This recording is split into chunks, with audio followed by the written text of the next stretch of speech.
सबको तुमको भी गोविंद महासुख जो यह पढ़े हनुमान चालीसा तो यह दिशा की तुलसी दास सदा हरि को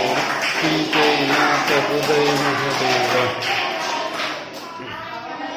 संकट हरना मंगल मूर्ति राम रघु सीता हृदय